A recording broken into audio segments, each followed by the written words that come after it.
What's up guys, Billy here today, bringing you guys another video. Today I want to talk a little bit more about the DJI Mavic Pro and kind of compare it to their other line of drones, the Phantom. I personally have the Phantom 4, so that's going to be the one that I'll be comparing it to.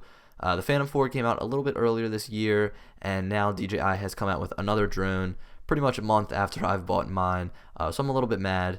But in my head, I've been trying to justify why the Phantom 4 might be better than the Mavic Pro. And in my mind, I can't see any reason to go with the Phantom 4 over the DJI Mavic. So, I've kind of been thinking about selling my Phantom somehow, whether it be on eBay, Craigslist, see if anybody else can buy it off of me so that I can go out and buy the Mavic Pro. So I've been doing some research online, and I came across DJI's website, and I went down the FAQ list on the Mavic Pro, and I'll put the screenshots up as I read them. But I was looking at the FAQ, and it was really trying to compare the Mavic to the Phantom 4, and it was trying to not blow the Phantom 4 out of the water too much. But in my opinion, the Mavic Pro is pretty much the Phantom 4, if not better, and then just shrunken down to, I think it's probably like third the size when it's folded up. So first here, the first question is, what is the main difference between Mavic and Phantom 4? It reads, the Mavic is smaller, lighter, and easier to carry with you thanks to its foldable design. Its new OcuSync transmission system has a longer transmission range and 1080p resolution. Due to its larger size, the Phantom 4 has a higher maximum speed and can withstand stronger winds. So, they're trying to make the Phantom 4 seem like because it's bigger, it's going to be faster, and it's going to be able to withstand stronger winds. So personally, I'm not out trying to fly in winds that are anything over 15 miles an hour. Honestly, flying in anything over that just scares me. I feel like the drone is going to fly off and hit a tree or, fly in water or anything like that. So anything over 15 miles an hour, I'm really not flying in. I'd just rather keep my drone on the ground and not crash it and pretty much waste the money. And also the maximum speed is not a big deal to me. When I'm trying to get shots, when I'm trying to make a video, I'm going nice and slow, making sure everything looks perfect. Going fast is fun every once in a while when you're just flying around for fun, but most of the time I'm flying nice and slow just so I can get those perfect shots. The next one that I came across is, what's the difference of camera between Mavic and Phantom 4? And then it reads, the two cameras have the same features, but the Mavic's camera has a smaller field of view, is able to focus as closely as 0.5 meters, and can be rotated 90 degrees for portrait shots and selfies.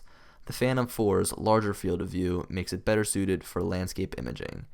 So with this one, they're not really trying to say which camera is better, they're just saying the different qualities that each camera has. So it seems like for me, the Phantom 4's camera might be a little bit better because you're going to be able to get more in your shot when you're flying around landscapes like I do when I'm hiking or just going out. I live around country.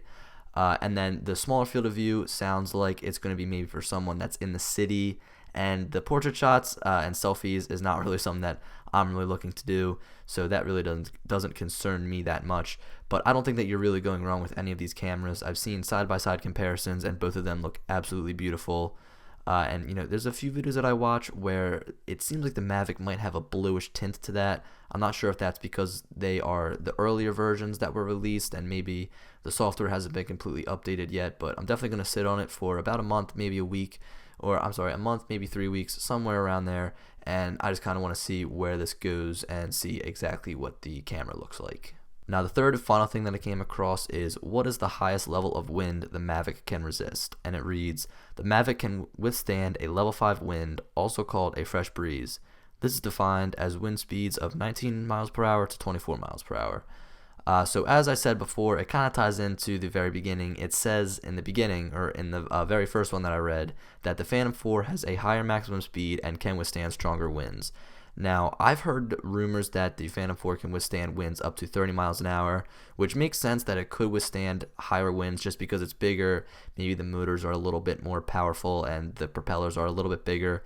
But as I said, anything over 15 miles an hour, I'm usually not shooting with my drone. Even I just feel like the shots aren't that smooth unless you're really trying to capture something that's really special and there's high winds. Would just usually wait until the next day or maybe even wait a week until the wind dies down. But anyway, I definitely think that I'm going to try to get my hands on the Mavic, whether it be through just saving up my money and buying it, or whether it be through trying to sell my Phantom 4 and then getting it through that way. So definitely stay tuned. I'll let you guys know what I'm going to do, and obviously I'll make a video on that sometime in the future. So I hope you guys enjoyed. Definitely leave a like if you did, and subscribe if you're new, and I will talk to you guys later. Peace.